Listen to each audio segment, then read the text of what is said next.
Hi cuties, welcome back to the channel. Last class में हमने pulmonary volumes और pulmonary capacities देखी थी। आज हम देखेंगे स्टेप्स इन रेस्पिरेशन। ठीक है, फर्स्ट हेडिंग डालिए ब्रीदिंग या पल्मोनरी वेंटिलेशन। ब्रीदिंग या फिर pulmonary ventilation. Pulmonary ventilation.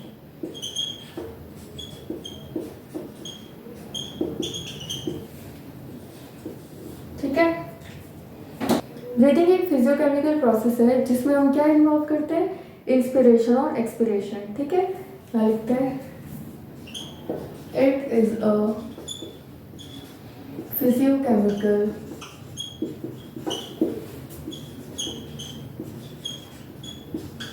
Process which involves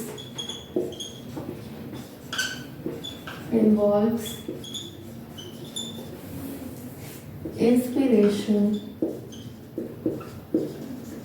and expiration। ठीक है, एक फिजियोकेमिकल प्रोसेस है जो कि इंस्पिरेशन और एक्सपिरेशन को इन्वॉल्व करता है।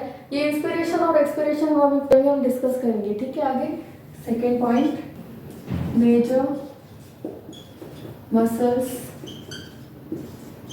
contributing in breathing are, first आता है हमारे पास डायफ्राम।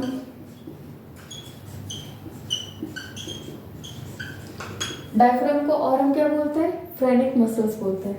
डायफ्राम में होते हैं फ्रेनिक मसल्स।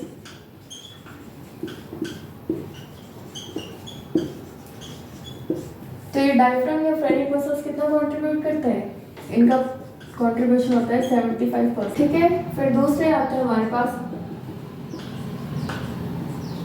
Intercostal muscles.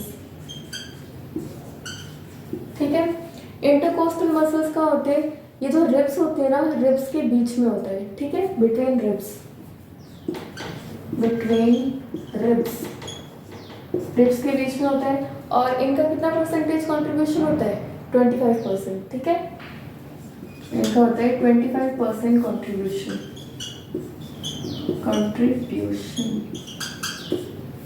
ठीक है, चलिए इसका स्क्रीनशॉट ले लीजिए, उसके बाद इंस्पिरेशन और एक्सपिरेशन देखते हैं। फर्स्ट हेडिंग डालिए इंस्पिरेशन।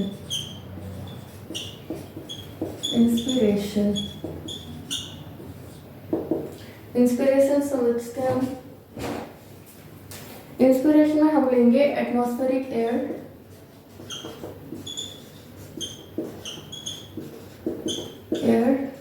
ठीक है, हमने एटमॉस्फेरिक एयर लिया, एटमॉस्फेयर में जो एयर है वो, और हम लेंगे यहाँ पे, ये हम लेते हैं लंग्स।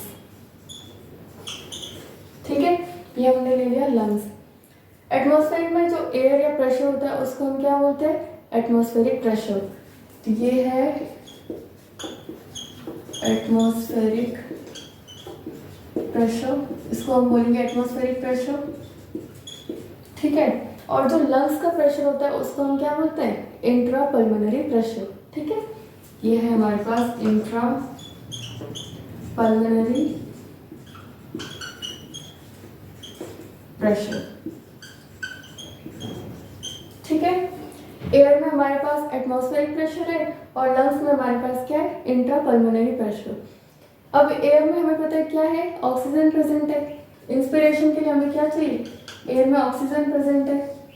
ठीक है, एयर में ऑक्सीजन ज़्यादा है, तो अगर हमें इंस्पिरेशन करना है, मतलब ऑक्सीजन को अंदर लेना है, ठीक है, तो अंदर कहाँ लेंगे, लंग्स में। बाहर ऑक्सीजन ज़्यादा है और यहाँ लंग्स में इंट्रा पल्मोनरी प्रेशर, तो यहाँ पे ऑक्सीजन को बाहर से अंदर लेना है। ठीक है, तो ये जो लंग्स का इंट्रा पल्मोनरी प्रेशर है, ये ज़्यादा होना चाहिए या कम होना चाहिए, इंट्रा पल्मोनरी प्रेशर क्या होना चाहिए, कम होना चाहिए। कम क्यों होना चाहिए, हमें पता है जो गैसेस है, गैसेस का मूवमेंट क्या होता है, हाई कंसंट्रेशन से लो कंसंट्रेशन। ऑक्सीजन बाहर ज़्यादा है, ठीक है, हाई कंसंट्रेशन है, तो यहाँ पे इंट्रा पल्मोनरी प्रेशर कम होगा, तभी ऑक्सीजन का डिफ्यूजन होगा यहाँ पे। तो हाई कंसंट्रेशन से लो कंसंट्रेशन पे क्या आएगी, ऑक्सीजन। ठीक है, यहाँ पे ऐसे। ये क्या होना चाहिए, इसका pressure less than atmospheric pressure.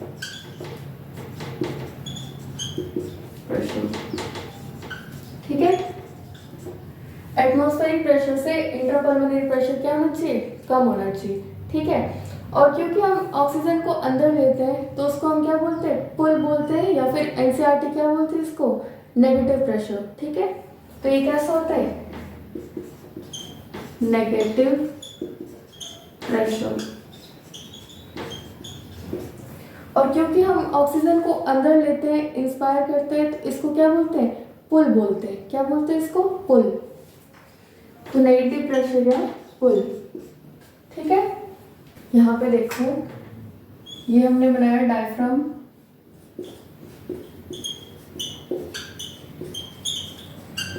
हमने अभी देखा था इंस्पिरेशन और एक्सपिरेशन में हम कौन से मसल्स इंक्लूड करते हैं, डायफ्राम और इंटरकोस्टल मसल्स। ठीक है, हमने डायफ्राम लिया और यहाँ पे ले लेते हैं हम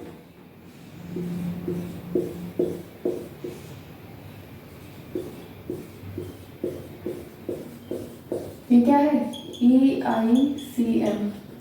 मतलब जो इंटरकोस्टल मसल्स थी ना वो दो टाइप की होती है, एक तो इंटरनल इंटरकोस्टल मसल्स होती है, एक होती है एक्सटर्नल इंटरकोस्टल मसल्स। ठीक है, हमने यहाँ पे लिया एक्सटर्नल इंटरकोस्टल मसल्स। ठीक है, तो इंस्पिरेशन में हमने डायफ्राम लिया और एक्सटर्नल इंटरकोस्टल मसल्स ली। ठीक है, अब एक चीज, ये जो ऊपर वाला पार्ट होता है ना इसको हम क्या बोलते हैं, एंटीरियर पार्ट बोलते हैं, और जो नीचे वाला पार्ट होता है उसको हम बोलते हैं पोस्टीरियर पार्ट। ठीक है, ऊपर वाला पार्ट एंटीरियर पार्ट, नीचे वाला पार्ट पोस्टीरियर पार्ट। ये जो आगे वाला पार्ट होता है इसको हम क्या बोलते हैं, वेंट्रल पार्ट बोलते हैं, और ये जो पीछे वाला पार्ट होता है इसको हम क्या बोलते हैं, डॉर्सल बोलते हैं। ठीक है, तो ये है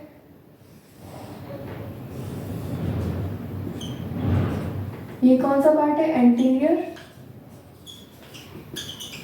ऊपर वाला पार्ट एंटीरियर, ये नीचे वाला पार्ट पोस्टीरियर। ठीक है, आगे वाला पार्ट वेंट्रल, इसको बोलेंगे वेंट्रल, और ये पीछे वाला पार्ट डॉर्सल। ठीक है, क्या हो गया, ये ऊपर वाला एंटीरियर, नीचे वाला पोस्टीरियर, आगे वाला वेंट्रल, पीछे वाला डॉर्सल। ठीक है, और ये पूरा क्या होता है, ये होता है थोरेसिक रीजन। इसको हम क्या बोलते हैं, थोरेसिक रीजन। ठीक है, ये आता है हमारे पास पूरा थोरेसिक रीजन, थोरेसिक रीजन। ठीक है, अब इंस्पिरेशन में क्या होता है, ये जो डायफ्राम और एक्सटर्नल इंटरकोस्टल मसल्स होते हैं ना ये क्या करते हैं, कॉन्ट्रैक्ट करते हैं। क्या करते हैं, कॉन्ट्रैक्ट करने की वजह से क्या होता है, ये जो डायफ्राम डोम शेप्ड होता है ना ये कैसा हो जाता है, फ्लैट हो जाता है। एक बार फिर से, इंस्पिरेशन में डायफ्राम और एक्सटर्नल इंटरकोस्टल मसल्स क्या करते हैं, कॉन्ट्रैक्ट करते हैं। कॉन्ट्रैक्ट करने की वजह से जो डायफ्राम डोम शेप्ड होता है ना ये कैसा हो जाता है, फ्लैट हो जाता है। ऐसे ये डोम शेप था, ये क्या हो गया, फ्लैट हो जाता है। जैसे डायफ्राम फ्लैट होता है ये जो वॉल्यूम होता है ये क्या हो जाता है, इंक्रीज। मतलब पहले एंटीरियर और पोस्टीरियर वॉल्यूम इतना था, लेकिन जैसे ही डायफ्राम फ्लैट हुआ ये वॉल्यूम इंक्रीज हो गया, इतना हो गया। ठीक है, तो ये क्या हो गया, increase in anterior posterior volume. ठीक है, एंटीरियर पोस्टीरियर वॉल्यूम में क्या हो गया, इंक्रीज हो गया। हमने देखा ये जो एक्सटर्नल इंटरकोस्टल मसल्स होती है ये किसके बीच में होती है, रिब्स के बीच में होती है। ठीक है, तो यहाँ से वेंट्रल और डॉर्सल साइड से क्या होता है, जो स्टर्नम और रिब्स होते हैं ना वो कहाँ मूव करते हैं, आउटवर्ड और अपवर्ड मूव करते हैं। एक बार फिर से, स्टर्नम और रिब्स होते हैं ना वो आउटवर्ड और अपवर्ड मूव करते हैं। तो आउटवर्ड ऐसे, अपवर्ड ऐसे, आउटवर्ड ऐसे, अपवर्ड ऐसे। तो आउटवर्ड और अपवर्ड मूव करने की वजह से क्या होता है, ये जो डॉर्सल और वेंट्रल, डॉर्सो वेंट्रल जो वॉल्यूम होता है वो भी इंक्रीज हो जाता है। ठीक, तो डॉर्सो वेंट्रल वॉल्यूम भी इंक्रीज हो रहा है, एंटीरियर पोस्टीरियर ये एंटीरियर पोस्टीरियर वॉल्यूम भी इंक्रीज हो रहा है, डॉर्सो वेंट्रल वॉल्यूम भी इंक्रीज हो रहा है। मतलब ओवरऑल जो थोरेसिक वॉल्यूम है वो क्या हो रहा है, इंक्रीज हो रहा है। और जब थोरेसिक वॉल्यूम इंक्रीज होता है जो इंट्रापल्मोनरी प्रेशर होता है वो क्या होता है, डिक्रीज हो जाता है। Thoracic volume increase, intrapulmonary pressure decrease, जो एटमॉस्फेरिक ऑक्सीजन होता है उसको हम क्या करते हैं, पुल करते हैं इनसाइड। ठीक है, तो ये क्या हो जाता है, इंस्पिरेशन हो जाता है पूरा। ठीक है, इसका स्क्रीनशॉट ले लीजिए, उसके बाद पॉइंट्स देखते हैं। हाँ जी, पॉइंट्स देख लेते हैं। इंस्पिरेशन में क्या हुआ, ये एक एक्टिव प्रोसेस है। क्यों? क्योंकि इंस्पायर करने में एनर्जी यूज हो रही है, इसलिए इसको क्या बोलते हैं, एक्टिव प्रोसेस। उसके बाद इसमें क्या होता है, जो डायफ्राम और एक्सटर्नल इंटरकोस्टल मसल्स क्या होते हैं, कॉन्ट्रैक्ट होते हैं। तो inspiration is an active process in which diaphragm and external intercostal muscles contract करते हैं, जिसकी वजह से जो डोम शेप डायफ्राम होता है वो फ्लैट हो जाता है। फ्लैट होने की वजह से एंटीरियर पोस्टीरियर वॉल्यूम क्या होता है, इंक्रीज हो जाता है। उसके बाद जो स्टर्नम और रिब्स होते हैं वो आउटवर्ड और अपवर्ड मूव करती है, ठीक है, आउटवर्ड और अपवर्ड मूव करती है। इसकी वजह से जो डोर्सोवेंट्रल वॉल्यूम है वो भी इंक्रीज हो जाता है। मतलब ओवरऑल जो थोरेसिक रीजन है उसका वॉल्यूम इंक्रीज हो जाता है, ठीक है। As a result thoracic volume increases, pulmonary pressure falls मतलब डिक्रीज होता है, atmospheric oxygen is pulled in, ठीक है। इसका स्क्रीनशॉट ले लीजिए। सेकेंड हेडिंग डालिए एक्सपायरेशन, ठीक है। एक्सपायरेशन समझते हैं, ये एटमॉस्फेरिक एयर या एटमॉस्फेरिक प्रेशर, ठीक है। वापस यहाँ पे लंग्स लेते हैं हम, ये लंग्स या फिर एल्वेलाई, ठीक है। लंग्स के अंदर वाले प्रेशर को क्या बोलते हैं, इंट्रापल्मोनरी प्रेशर। यहाँ पे इंट्रा पल्मोनरी प्रेशर, ठीक है। अब हम देख रहे हैं एक्सपायरेशन। एक्सपायरेशन में क्या करना होता है, लंग्स या एल्वेलाई के अंदर जो CO2 होता है ना, उसको क्या करना है, हमें बाहर निकालना है, एटमॉस्फेरिक प्रेशर में भेजना है, ठीक है। लंग्स में जो CO2 है, और CO2 क्या है, हाई कंसंट्रेशन में, तो CO2 को एटमॉस्फेरिक प्रेशर में भेजना है। तो यहाँ इंट्रापल्मोनरी प्रेशर हाई होना चाहिए या लो, हाई होना चाहिए। हाई क्यों होना चाहिए, जो गैसेस का डिफ्यूजन होगा वो हाई से लो प्रेशर की तरफ होगा, ठीक है। तो यहाँ पे CO2 ज्यादा है, तो इसको कहाँ डिफ्यूज करना है, एटमॉस्फेरिक प्रेशर में, ठीक है। और इसको हम क्या बोलते हैं, पुश बोलते हैं, ठीक है। बाहर की तरफ पुश करेंगे, पुश मतलब पॉजिटिव प्रेशर, ठीक है। तो ये होता है पॉजिटिव प्रेशर, पॉजिटिव प्रेशर, या इसको पुश भी बोलते हैं, क्या बोलते हैं, पुश, ठीक है। अब एक्सपायरेशन में क्या होगा, जो डायफ्राम और एक्सटर्नल इंटरकोस्टल मसल्स है वो क्या करेंगी, रिलैक्स करेंगी, ठीक है। हमने इंस्पिरेशन में देखा था जो डायफ्राम और एक्सटर्नल इंटरकोस्टल मसल्स क्या करती है, कॉन्ट्रैक्ट करती है। लेकिन यहाँ पे क्या होगा, यहाँ पे diaphragm and external intercostal muscles क्या करती है, रिलैक्स करती है, रिलैक्स करती है। और जो स्टर्नम और रिब्स है वो भी वापस इनवर्ड और डाउनवर्ड्स मूव करते हैं। कहाँ मूव करते हैं, इनवर्ड और डाउनवर्ड्स मूव करते हैं, जिसकी वजह से थोरेसिक वॉल्यूम डिक्रीज हो जाता है। थोरेसिक वॉल्यूम डिक्रीज हो जाता है और जो पल्मोनरी प्रेशर है वो इंक्रीज हो जाता है, जिसकी वजह से CO2 इज पुश्ड आउट, ठीक है। इनको पॉइंट्स में लिखते हैं, इसका स्क्रीनशॉट ले लीजिए। हाँ जी, अब एक्सपायरेशन के पॉइंट्स देखते हैं। तो इसमें क्या है, it is a passive process, अब इसमें एनर्जी की जरूरत नहीं होती, जिसमें हम एल्वेलर CO2 को क्या करते हैं, बाहर पुश करते हैं, ठीक है। डायफ्राम और एक्सटर्नल इंटरकोस्टल मसल्स रिलैक्स करती है, diaphragm returns to its dome shape में आ जाता है वापस, स्टर्नम एंड रिब्स मूव करती है, इनवर्ड एंड डाउनवर्ड्स मूव करती है। उसके बाद थोरेसिक वॉल्यूम डिक्रीज हो जाता है, पल्मोनरी प्रेशर इंक्रीज हो जाता है, CO2 इज पुश्ड आउट, ठीक है। इसका स्क्रीनशॉट ले लीजिए। एक्सचेंज ऑफ गैसेस या फिर diffusion of gases, diffusion of gases. Gases कौन सी, ऑक्सीजन एंड कार्बन डाइऑक्साइड, ठीक है, O2 एंड CO2। और ये किसके बीच में होता है, एल्वेलाई और ब्लड के बीच में होता है, ठीक है। लिखते हैं बिटवीन एल्वेलाई एंड ब्लड। एक और बात, जो लंग्स होते हैं ना, लंग्स का जो स्ट्रक्चरल एंड फंक्शनल यूनिट होता है वो हम किसको बोलते हैं, एल्वेलाई को बोलते हैं। तो एल्वेलाई क्या होता है, structural and functional unit of lungs होता है। एल्वेलाई क्या करता है, सरफेस एरिया को इंक्रीज करता है, जिसकी वजह से गैसेस का जो एक्सचेंज होता है वो बहुत ही आसानी से हो जाता है, ठीक है। यहाँ लिखते हैं alveoli are the structural and functional unit of lungs. और यहाँ पे क्या होता है, मैक्सिमम गैसियस एक्सचेंज होता है, ठीक है।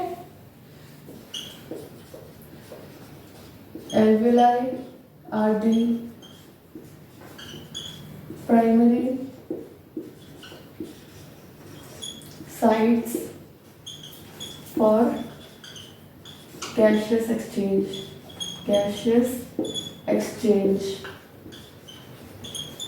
ठीक है। गैसियस एक्सचेंज के लिए प्राइमरी साइट्स होती है क्योंकि ये सरफेस एरिया इंक्रीज करती है, जिसकी वजह से जो डिफ्यूजन ऑफ गैसेस है वो बहुत ही आसानी से जाता है, ठीक है। अब एक चीज बनाते हैं,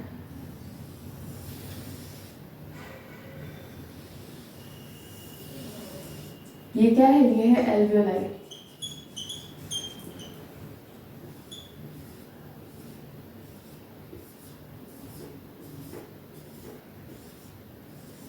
ठीक है,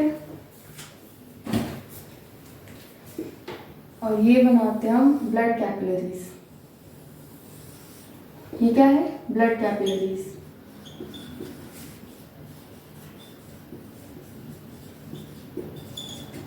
ये alveoli, ये ब्लड कैपिलरीज, ठीक है। और इन दोनों के बीच हम क्या करेंगे, गैसेस का एक्सचेंज करेंगे। कौन सी gases, oxygen and carbon dioxide, ठीक है। तो अब क्या होगा, alveoli में क्या प्रेजेंट होती है, ऑक्सीजन। तो वो ऑक्सीजन कहाँ आएगी, यहाँ ब्लड कैपिलरीज में। तो यहाँ आएगी ऑक्सीजन, यहाँ पे O2 है, यहाँ आएगा। और जो ब्लड कैपिलरीज में CO2 है वो कहाँ जाएगा, alveoli में जाएगा, ठीक है। ऐसे यहाँ जाएगा CO2, ठीक है। तो ये ऐसे होगा डिफ्यूजन ऑफ गैसेस, मतलब alveoli से ऑक्सीजन जाएगा ब्लड कैपिलरीज में और ब्लड कैपिलरी से CO2 कहाँ जाएगा, alveoli में, ठीक है। यहाँ पॉइंट्स लिखते हैं। तो इसमें 3 फैक्टर्स होते हैं जो कि गैसियस एक्सचेंज को प्रमोट करते हैं, ठीक है। यहाँ लिखते हैं 3 फैक्टर्स प्रमोटिंग गैसियस एक्सचेंज, ठीक है। फर्स्ट फैक्टर क्या होता है हमारे पास, पार्शियल प्रेशर, ठीक है। हमें पता है ऑक्सीजन का पार्शियल प्रेशर ज्यादा कहाँ पे है, alveoli में। तो alveoli में पार्शियल प्रेशर ऑक्सीजन का ज्यादा है और वो कहाँ डिफ्यूज करेगा, ब्लड कैपिलरीज में। क्यों, क्योंकि ब्लड कैपिलरीज में ऑक्सीजन का पार्शियल प्रेशर क्या है, कम है। तो जो पार्शियल प्रेशर होता है वो हाई कंसंट्रेशन से लो कंसंट्रेशन में जाता है, ठीक है। alveoli में ऑक्सीजन ज्यादा है, हाई कंसंट्रेशन, और ब्लड कैपिलरीज में कम है तो लो कंसंट्रेशन में जाएगा। ब्लड कैपिलरीज में हाई कंसंट्रेशन या ज्यादा पार्शियल प्रेशर किसका है, कार्बन डाइऑक्साइड या CO2 का। तो ब्लड कैपिलरी से CO2 कहाँ जाएगा, alveoli में जाएगा, मतलब हाई पार्शियल प्रेशर से लो पार्शियल प्रेशर में जाएगा, ठीक है। यहाँ लिखते हैं diffusion occurs down the pressure gradient. Diffusion occurs down the pressure gradient, मतलब हाई से लो कंसंट्रेशन में मूव करते हैं, ठीक है। सेकेंड पॉइंट आता है हमारे पास diffusion membrane. Second is diffusion membrane. तो हमारे पास 3 टाइप्स की मेम्ब्रेन्स होती है, ठीक है। ऑक्सीजन alveoli से ब्लड कैपिलरीज में आने के लिए और ब्लड कैपिलरी से CO2 alveoli में जाने के लिए हमारे पास क्या होती है, 3 डिफ्यूजन मेम्ब्रेन्स होती है। एक हो गई हमारे पास alveoli की सिंपल स्क्वेमस एपिथेलियम। फिर ये जो ब्लड कैपिलरीज होती है ना, ब्लड कैपिलरीज की क्या होती है, एंडोथेलियम होती है, ठीक है। तो सेकेंड हो गई हमारे पास एंडोथेलियम ऑफ ब्लड कैपिलरीज। इन दोनों के बीच में क्या होती है, एक बेसमेंट मेम्ब्रेन होती है, ठीक है। यहाँ लिखते हैं सिंपल स्क्वैमस एपिथेलियम, ठीक है। ब्लड कैपिलरीज की क्या होती है? एंडोथेलियम, ठीक है। यहाँ इनकी होती है एंडोथेलियम ऑफ ब्लड कैपिलरीज, ठीक है। और इन दोनों के बीच में क्या होती है? बेसमेंट मेम्ब्रेन होती है। यहाँ पे होती है बेसमेंट मेम्ब्रेन। ये क्या है? बेसमेंट मेम्ब्रेन, ठीक है, ठीक है। क्या लगता है? सिंपल स्क्वैमस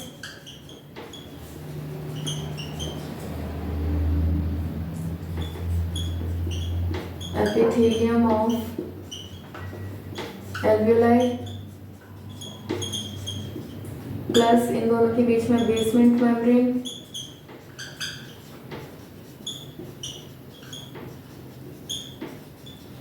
और ब्लड कैपिलरीज की एंडोथेलियम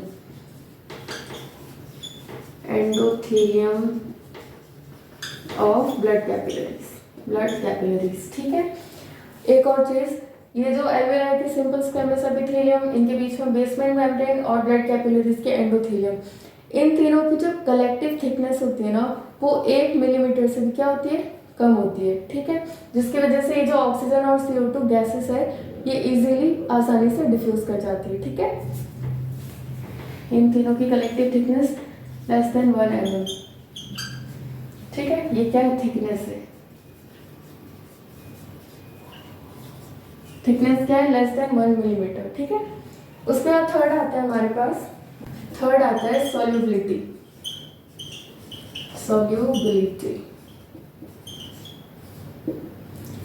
ऑक्सीजन हमें पता है क्या है? वाटर है। मतलब ऑक्सीजन में 90 से 92% क्या होता है? वाटर होता है। और जो CO2 होता है ना, CO2 क्या होता है? ये मोर सॉल्युबल होता है। तो सॉल्युबिलिटी जो CO2 की है वो 20 से 25 टाइम्स क्या होती है? मोर देन ऑक्सीजन होती है, ठीक है। क्या लिखते हैं? CO2 मोर सॉल्युबल 20 to 25%, ठीक है। चलिए इसका स्क्रीनशॉट ले लीजिए। हेडिंग डालिए transport of gases, transport of gases, ठीक है। तो फर्स्ट हम देखेंगे transport of oxygen, transport of O2। तो ऑक्सीजन का ट्रांसपोर्ट किसके बीच में होता है? एल्वियोलर ब्लड और टिश्यूज के बीच में, ठीक है। Alveolar blood and tissues. तो जो ऑक्सीजन का ट्रांसपोर्ट है वो दो तरीके से होगा। कैसे होगा? पहला क्या होगा? जो ऑक्सीजन है वो किसके साथ जुड़ेगा? हीमोग्लोबिन के साथ जुड़ेगा और कहाँ जाएगा? टिश्यू साइड पे जाएगा, ठीक है। पहला ऑक्सीजन हीमोग्लोबिन के साथ बाइंड करके कहाँ जाएगा? टिश्यू साइड पे जाएगा। और ये कितना परसेंट होगा? 97%, ठीक है। और जो दूसरा तरीका है उसमें क्या होगा? ऑक्सीजन जो ब्लड प्लाज्मा होता है उसमें तैर के मतलब डिजॉल्व होके जाएगा, ठीक है, टिश्यू साइड पे, ठीक है। लिखता है फर्स्ट आता है in association with haemoglobin,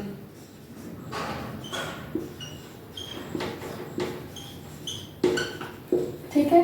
oxygen haemoglobin के साथ जुड़ के जाएगा, ठीक है। कितना परसेंट? 97%।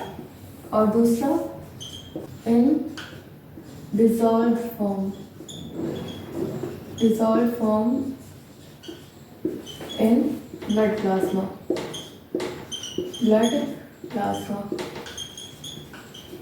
ठीक है। ब्लड प्लाज्मा में तैर के कितना परसेंट? 3%, ठीक है। तो ये दो तरीके से जाएगा ऑक्सीजन टिश्यूज के पास, ठीक है। अभी जो हीमोग्लोबिन है, हीमोग्लोबिन देखते हैं। हीमोग्लोबिन, तो हीमोग्लोबिन हमने पहले भी पढ़ा है। ये क्या होता है? एक red coloured iron containing pigment होता है, ठीक है। क्या है ये? Red coloured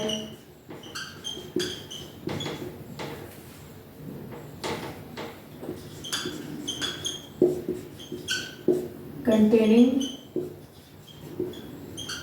iron containing pigmentary।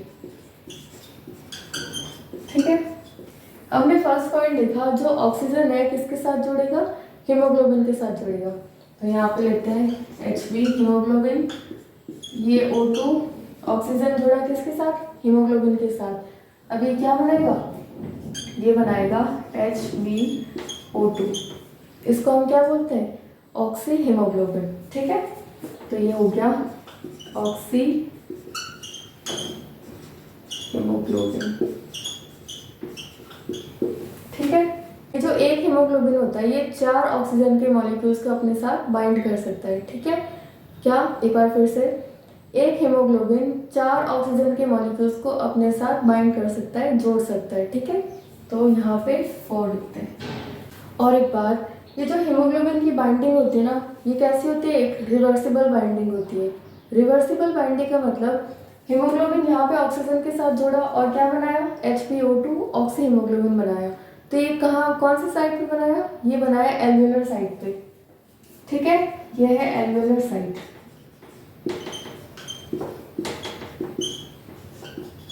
ठीक है, हीमोग्लोबिन ऑक्सीजन के साथ जुड़ के ऑक्सी हीमोग्लोबिन बना रहा है, कौन सी साइड पे, एल्वेलर साइड पे। लेकिन अब ये जो HbO2 या ऑक्सी हीमोग्लोबिन है, ये क्या होता है, डिसोसिएट होता है, कौन सी साइड पे, टिश्यू साइड पे।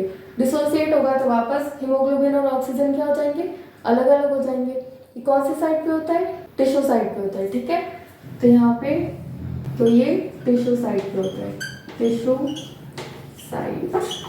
ठीक है, ऑक्सीजन हीमोग्लोबिन के साथ बाइंड करके एल्वेलर साइड पे HbO2 बनाता है।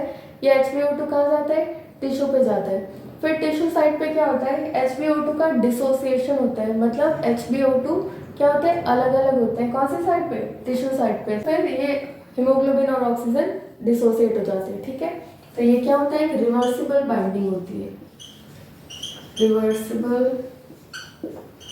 बाइंडिंग। ठीक है, चलिए इसका स्क्रीनशॉट ले लीजिए। हाँ जी, अब हम देखेंगे ऐसे कौन से फैक्टर्स है जो ऑक्सी हीमोग्लोबिन के फॉर्मेशन को प्रमोट करते हैं और ऑक्सी हीमोग्लोबिन के डिसोसिएशन को प्रमोट करते हैं। ठीक है, हेडिंग डालते हैं, फैक्टर्स प्रमोटिंग HbO2 मतलब ऑक्सी हीमोग्लोबिन फॉर्मेशन। फॉर्मेशन कौन सी साइड पे होता है, एल्वेलर साइड पे होता है। ठीक है, alveolar side.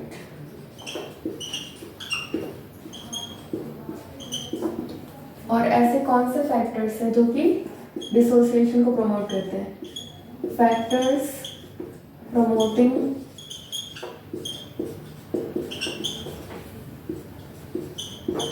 Oxy haemoglobin dissociation. Dissociation कौन सी साइड पे होता है, टिश्यू साइड पे, टिश्यू साइड। ठीक है, अब एक एक करके देखते हैं। तो यहाँ पे हमें ऑक्सी हीमोग्लोबिन के फॉर्मेशन को प्रमोट करना है। तो फॉर्मेशन के लिए हमें क्या चाहिए होगा, ज़्यादातर ऑक्सीजन चाहिए होगा, ज़्यादा से ज़्यादा अमाउंट में ऑक्सीजन चाहिए होगा। ठीक है, तो यहाँ पे हाई PO2 चाहिए होगा। ठीक है, ज़्यादा ऑक्सीजन होगा तो ज़्यादा हीमोग्लोबिन से बाइंड करेगा और क्या होगा, ऑक्सी हीमोग्लोबिन का फॉर्मेशन होगा। तो हाई PO2 चाहिए और लो CO2 चाहिए। ठीक है, एक चीज़ हमेशा ध्यान रखनी है, जहाँ पे CO2 आ गया वहाँ पे H+ होगा ही होगा। ठीक है, जहाँ पे CO2 होगा वहाँ पे H+ होगा ही होगा। ठीक है, तो यहाँ पे लो CO2 है तो यहाँ पे क्या होगा, लो H+। लो H+ का मतलब क्या है, हाई pH। pH हाई मतलब कैसा, बेसिक। ठीक है, उसके बाद यहाँ पे टेम्परेचर कैसा होगा, लो टेम्परेचर। ठीक है, तो ऑक्सी हीमोग्लोबिन के फॉर्मेशन को प्रमोट करने के लिए हमारे पास ये फैक्टर्स है। क्या फैक्टर्स है, PO2 हाई चाहिए, PCO2 लो चाहिए, H+ लो चाहिए। H+ लो मतलब जो पीएच है वो क्या है, हाई है। पीएच हाई होने का मतलब वो कैसा है, बेसिक है, ठीक है। और हमें टेम्परेचर भी लो चाहिए। सेकेंड हम देखेंगे फैक्टर जो प्रमोट करते हैं HbO2 या ऑक्सी हीमोग्लोबिन का डिसोसिएशन, मतलब उनको डिसोसिएट करना या अलग करना या तोड़ना, ठीक है। और ये कहाँ होता है, टिश्यू साइड पे। तोड़ना है तो हमें यहाँ पे क्या चाहिए, लो PO2। ऑक्सीजन हमें कम चाहिए इसमें, और हाई क्या चाहिए, हाई PCO2, है ना।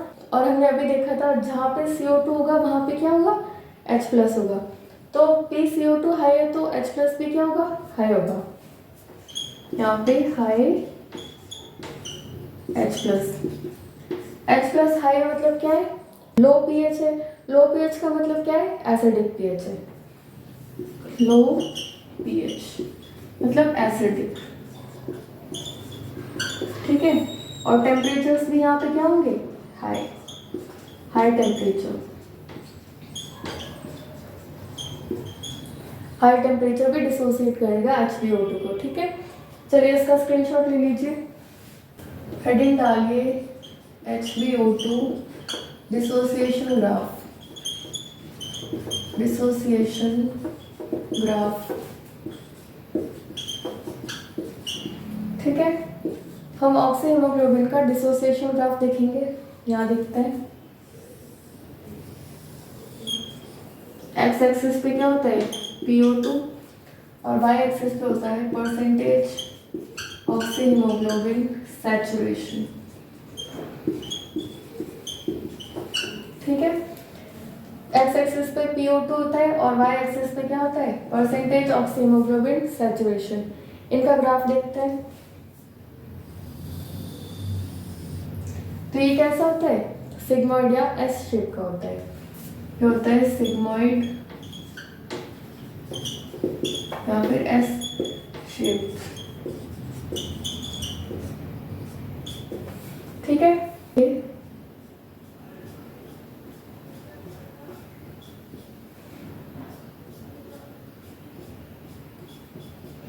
इसको हम क्या बोलते हैं, शिफ्ट टू लेफ्ट, ठीक है। ये लेफ्ट की तरफ शिफ्ट होता है और ये क्या होता है, शिफ्ट टू राइट, ठीक है।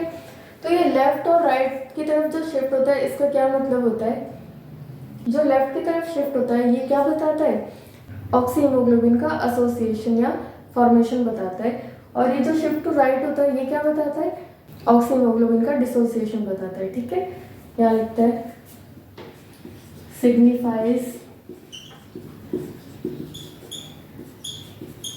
Oxy haemoglobin dissociation. और अभी हमने देखा था ऑक्सी हीमोग्लोबिन का डिसोसिएशन कौन सी साइड पे होता है, टिश्यू साइड पे होता है, ठीक है। ये होता है टिश्यू साइड पे होता है। और जो लेफ्ट की तरफ शिफ्ट है ये किसको बताता है, किसको सिग्निफाई करता है, formation of oxy haemoglobin, signifies formation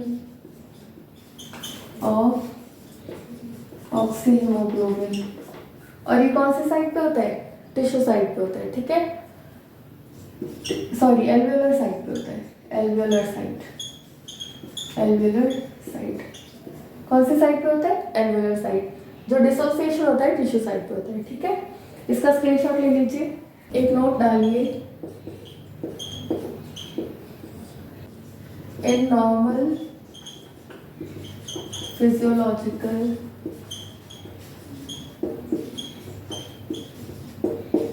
conditions, कौन से कंडीशंस में, नॉर्मल फिजियोलॉजिकल कंडीशंस में 100 ml ब्लड ट्रांसपोर्ट्स